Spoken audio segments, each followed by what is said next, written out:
Bonjour à tous, alors aujourd'hui je voulais vous parler du lierre. Alors le lierre, il y en a ici un beau grand qui a poussé sur un mur.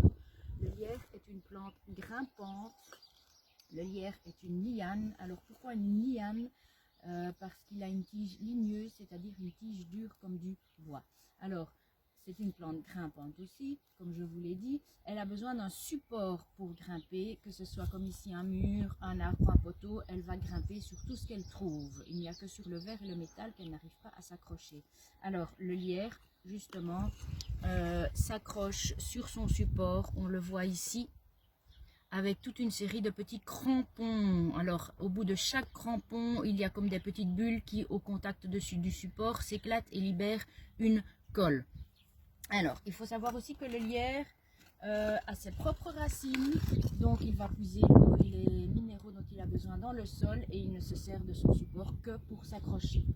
Il a aussi une caractéristique, c'est qu'il a des feuilles de deux formes différentes.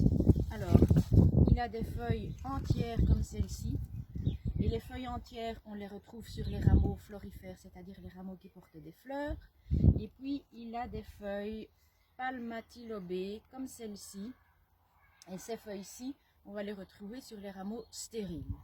Alors, le lierre est une plante qui va fleurir très tard dans l'année. Il va fleurir jusqu'à fin novembre et donc il va apporter du nectar à beaucoup d'insectes. Il va aussi, du coup, avoir ses fruits, il en reste quelques-uns ici, avoir ses fruits qui seront mûrs à la fin de l'hiver, au début du printemps, et donc il va apporter une source importante de nourriture à beaucoup d'oiseaux au moment où il n'y en a plus beaucoup.